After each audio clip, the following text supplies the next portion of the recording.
आज हम पढ़ने वाले हैं चैप्टर 5 भू संसाधन तथा कृषि। इसका जो फर्स्ट पार्ट है वो हम पढ़ चुके हैं। आज जो हम देखने वाले हैं वो हम देखेंगे सेकंड पार्ट। हमारा फर्स्ट क्वेश्चन है कि किसी क्षेत्र के भू उपयोग अधिकतर उस क्षेत्र की आर्थिक क्रियाओं की प्रकृति पर निर्भर करता है। मतलब कोई भी क्षेत्र है वो किस पर निर्भर करता है, वहाँ की आर्थिक क्रिया की वहाँ पर कौन कौन सी क्रिया होती है। और इसमें आगे पूछा है क्वेश्चन में कि भारत में 3 उदाहरण देकर कथन की पुष्टि कीजिए। ओके, तो हमारा जो पहला है वो है अर्थव्यवस्था का आकार। अर्थव्यवस्था का आकार मतलब अर्थव्यवस्था जो वो किस आकार की है, ठीक है। इसे उत्पादित वस्तु तथा सेवाओं के मूल्य के संदर्भ में समझा जाता है। इसे कैसे समझा जाता है कि उसमें कौन सी वस्तु है, कौन सी सेवा है, ठीक।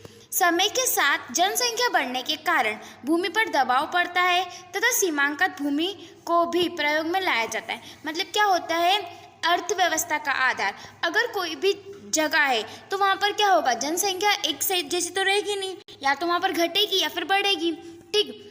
तो जनसंख्या के बढ़ने के कारण क्या होता है, उस भूमि पर जो दबाव है वो बढ़ता है। ओके, उसके बाद है अर्थव्यवस्था की संरचना। अभी हमने आकर पढ़ा, अब इसकी संरचना कैसी होती है। तो द्वितीयक व तृतीयक सेक्टरों में प्राथमिक सेक्टरों की अपेक्षा अधिक तीव्रता से वृद्धि होती है। अब प्राथमिक सेक्टर मतलब जहाँ पर लोग कृषि करते हैं, ओके। और ये द्वितीय जो तृतीय क्रियाकलाप होते हैं इसमें कौन सी सेवाएं रहती है, इसमें ऐसी उच्च स्तर की सेवाएं रहती है जैसे कि उद्योग धंधे वगैरह, ठीक। तो ये ज़्यादा विकासशील होते हैं क्योंकि प्राथमिक क्रिया में इतना लाभ नहीं होता जितना इनमें होता है। इस प्रक्रिया में धीरे धीरे कृषि भूमि गैर कृषि संबंधित कार्यों में प्रयोग होती है। अब प्राथमिक क्रिया में तो लोग कृषि करते हैं, लेकिन ये जो द्वितीय क्रियाएं होती है इसमें लोग क्या करते हैं, गैर कृषि मतलब कृषि कार्य नहीं करते, कृषि को छोड़कर सब कुछ करते हैं। तो इसकी संरचना ऐसी हो गई। अब है कृषि क्रियाकलापों में योगदान। तो क्या हो रहा है, समय के साथ साथ जो कृषि का है वो किसमें, अर्थव्यवस्था में जो है वो योगदान कम होता जा रहा है। क्यों? क्योंकि आजकल के बहुत से लोग कृषि को छोड़कर अन्य सेवाओं में लग रहे हैं। ओके, अब नेक्स्ट क्वेश्चन है, भारत में भू संसाधनों का महत्व उन लोगों के लिए अधिक है जिनकी आजीविका कृषि पर निर्भर है, स्पष्ट कीजिए। क्वेश्चन हमारा क्या है कि हमारी भूमि पर जितने भी संसाधन हैं उसका महत्व किसके लिए ज़्यादा है, जो कि कृषि पर निर्भर है। मतलब वो पूरी तरीके से किस पर निर्भर है, कृषि पर निर्भर है। वो कृषि के अलावा अन्य कोई भी कार्य नहीं करते।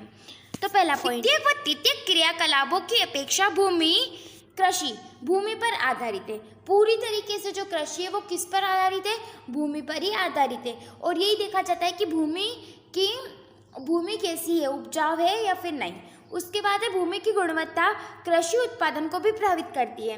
भूमि की जो गुणवत्ता है अगर वो अच्छी होती है तो वो किसको, उत्पादन को भी अधिक प्रभावित करेगी। ग्रामीण क्षेत्रों में भूमि का स्वामित्व अधिक मूल्य के साथ साथ सामाजिक सम्मान से भी जुड़ा होता है। ग्रामीण जो क्षेत्र होते हैं वो भूमि के संग क्या रहता है, वहाँ पर सामाजिक संबंध या फिर सम्मान रहता है, वो भी अधिक रहता है।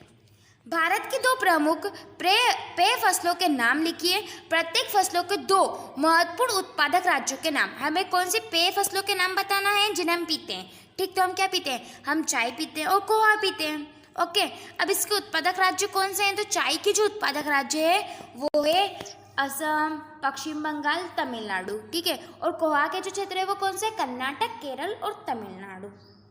ये क्वेश्चन ऑब्जेक्टिव में भी बन सकता है। अब है साझा संबंधी संसाधन का छोटे किसान तथा महिलाओं के लिए विशेष महत्व है। इस कथन को स्पष्ट कीजिए। साझा जो संपत्ति है उस संसाधन का किसके, छोटे कृषक और जो महिला है उस पर क्या है, उसका विशेष महत्व है। तो क्यों है हमें स्पष्ट करना है, ठीक। तो हमारा जो पहला पॉइंट है वो है ग्रामीण क्षेत्रों में भूमिहीन का मतलब होता है ऐसे किसान जिनके पास भूमि नहीं है, ओके। छोटे किसान तथा अन्य आर्थिक रूप से कमजोर वर्ग के व्यक्तियों के जीवन यापन में इनका महत्व है। साझा संपत्ति का महत्व किसके लिए है, ऐसे किसान जिनके पास भूमि नहीं है और ऐसे किसान जो छोटे या फिर निम्न वर्ग में आते हैं। क्यों है, क्योंकि भूमिहीन होने के कारण पशुपालन से प्राप्त आजीविका पर ही निर्भर है। ये क्यों, क्योंकि इनके पास भूमि तो नहीं है कि ये भूमि पर डिपेंड रहे, तो इनके पास क्या है, पशुपालन है, जिससे क्या करते हैं पूरी तरीके से उन पर ही निर्भर रहते हैं। उसके बाद दूसरा है ग्रामीण इलाकों में महिला की जिम्मेदारी चारा व ईंधन एकत्रित करने की होती है। अगर हम ग्रामीण क्षेत्रों में देखेंगे तो महिलाएं क्या करती है, पशुपालन का जो भी काम है वो यही करती है। जैसे कि ईंधन के लिए मतलब लकड़ियाँ इकट्ठा करती है, जंगल से पशुओं के लिए चारा लाती है। साझा संपत्ति संसाधनों पर वन उत्पादक जैसे कि फल, रेशे, गिरी, औषधि पौधे उपलब्ध कराती है। ये जो साझा संपत्ति होती है ये क्या करती है, इन संसाधन से हमें बहुत सारी चीज़ें मिलती है। जैसे कि हम जंगलों में देखेंगे तो हमें बहुत सारी चीज़ें मिलती है, जैसे फल मिलते हैं, औषधियाँ मिलती हैं।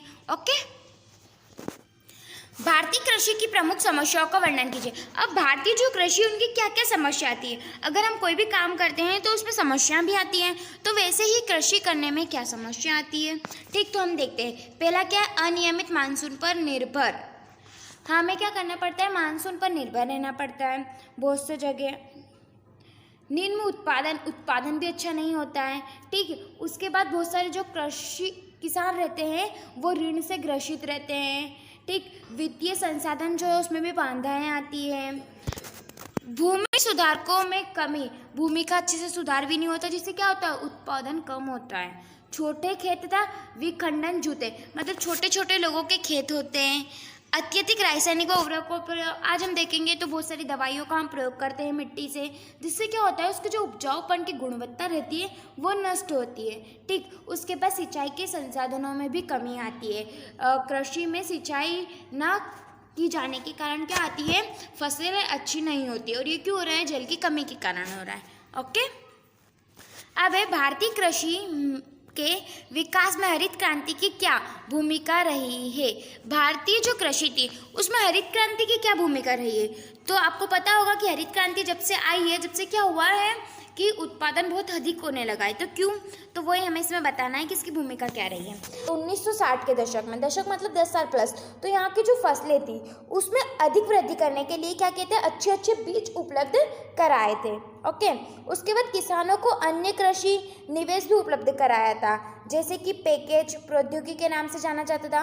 मतलब लोगों को कृषि करने के लिए यहाँ पर क्या भी दिया गया था, बीजों के साथ टेक्नोलॉजी भी दी गई थी, जिसके फलस्वरूप क्या हुआ, पंजाब, हरियाणा, उत्तर प्रदेश, यहाँ पर क्या हुआ, जो राज्य है यहाँ पर फसलों में वृद्धि हुई, उत्पादन में वृद्धि हुई। ठीक, और इसे ही क्या किया गया, हरित क्रांति के नाम से जाना गया। और कई बार हरित क्रांति की विशेषता भी आती है, तो इसकी विशेषता में हम क्या लिखेंगे, तो इसकी विशेषता पहले तो यही थी कि उन्नत बीज उपलब्ध कराए, सिंचाई की सुविधाएं दी, रासायनिक उर्वरक दिए, कीटनाशक दवाइयाँ दी और कृषि मशीनें दी। तो ये सब कहीं ना कहीं किससे जुड़ी है, प्रौद्योगिकी से जुड़ा हुआ है। ओके, तो बीजों के साथ उन्होंने क्या भी दिया, प्रौद्योगिकी ही दी, और ये इसे क्या कहा गया, इसे हरित क्रांति के नाम से जाना गया। क्या महत्व है, भारत की जो अर्थव्यवस्था है उसमें कृषि का क्या महत्व है। ठीक, तो आपको पता होगा कि भारत जो है देश है वो कैसा देश है, कृषि प्रधान देश है, इसलिए जो यहाँ की अर्थव्यवस्था है उसमें कृषि का बहुत महत्व है, यह अत्यधिक महत्व है। ओके, तो पहला देखते हैं हम, देश की कुल श्रमिक शक्ति का 80% भाग कृषि का है। मतलब यहाँ पर जो श्रमिक लोग हैं वो 80% लोग क्या करते हैं, कृषि करते हैं। उसके बाद है देश के कुल राष्ट्रीय उत्पादन में 26% योगदान कृषि का है। अगर हम उत्पादन में देखेंगे तो 26% जो योगदान है वो किसका है, कृषि का है। कृषि के कई कृषि प्रधान उद्योगों को कच्चा माल मिलता है, बहुत सारे जो उद्योग है उनको कच्चा माल भी कृषि से मिलता है, जैसे कि कपड़ा उद्योग, जूट, चीनी में क्या, गन्ना क्या होती, कृषि है। ठीक, तो ये क्या है, इन्हें बहुत सारी जो चीज़ें हैं उद्योगों के लिए कच्चा माल वो कहाँ से मिलता है, कृषि से मिलता है। कृषि से ही पशुओं को चारा प्राप्त होता है, और जो हमारे पशु है उनको भी चारा कृषि से ही प्राप्त होता है। कृषि भारतीय अर्थव्यवस्था की आधारशिला ही नहीं बल्कि जीवन यापन की भी एक विधि है। ये जो है भारतीय अर्थव्यवस्था की क्या है, आधारशिला ही नहीं है बल्कि कृषि के बहुत सारे लोग, जैसे कि हमने ऊपर पढ़ा 80% लोग कि जीवन यापन किससे होता है, केवल कृषि से ही होता है। ओके, अब हमारा क्वेश्चन है कि साझा संपत्ति संसाधन का अर्थ स्पष्ट करते हुए इसकी विशेषता। पहले हमें इसका अर्थ बताना, फिर इसकी विशेषता बताना। तो हम उत्तर में जब देखेंगे तो पहले हम ये देखते हैं कि भूमि का जो स्वामित्व है उसको आधार पर भू संसाधन ने 2 भागों में बांटा है। तो कौन से 2 भाग है, तो एक निजी भू संपत्ति और एक साझा संपत्ति। ठीक, तो अभी निजी संपत्ति क्या होती है? तो निजी संपत्ति व्यक्तियों व निजी स्वामित्व का कुछ व्यक्तियों में सम्मिलित निजी स्वामित्व होता है। मतलब अपनी किसी इंसान की या फिर किसी व्यक्ति की पर्सनल संपत्ति, वो क्या कहलाती है? निजी स्वामित्व कहलाता है। जबकि जो साझा संपत्ति होता है, ये क्या है? ये राज्य के स्वामित्व में होता है। ओके, अब इसकी विशेषता क्या है?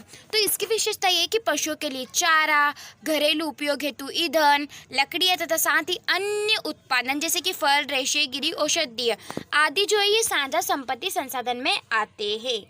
ठीक है, उसके बाद आता है आर्थिक रूप से कमजोर वर्ग के व्यक्तियों के जीवन यापन। इन भूमियों का विशेष महत्व है क्योंकि इसमें से अधिकतर भूमिहीन होने के कारण पशुओं से प्राप्त आजीविका पर निर्भर रहते हैं।